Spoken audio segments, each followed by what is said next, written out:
बिस्मिल्लाहिर्रहमानिर्रहीम। कसम खाना जायज़ है, मगर बात बात पर कसम उठाना या अपनी गुफ्तगू में कसम को तकिया कलाम बना लेना ये दुरुस्त अमल नहीं, इससे बचना चाहिए।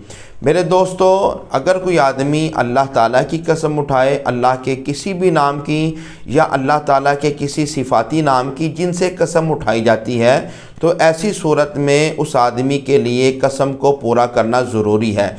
जैसे किसी ने कहा अल्लाह की कसम, खुदा की कसम, रब की कसम, रहमान की कसम, रहीम की कसम, कुरान पाक की कसम, तो अब इन तमाम अल्फाज से कसम हो जाती है और उस काम को पूरा करना ज़रूरी है। अगर वो काम आदमी पूरा नहीं करता, जायज़ काम था, बंदा नहीं करता, अब उसके लिए कफ़ारा है कि कफ़ारा क्या है? ग़ुलाम आज़ाद करे, 10 मसाकीन को सुबह शाम का खाना खिलाए, या एक मिस्कीन को 10 दिन सुबह शाम का खाना खिलाए, या 10 अगर खाना भी नहीं खिला सकता तो फिर वो 10 मिस्कीनों को वो कपड़े पहनाए जिस तरह के उमूमी तौर पर आदमी ख़ुद पहनता है। या अगर आदमी के पास इतनी ताकत नहीं कि वो ग़ुलाम आज़ाद कर दे या खाना खिलाए या वो कपड़े पहनाए, तो इस सूरत में फिर वो 3 दिन के पै दर पै और रोज़े रखेगा, तो ये उसकी कसम का कफ़ारा है।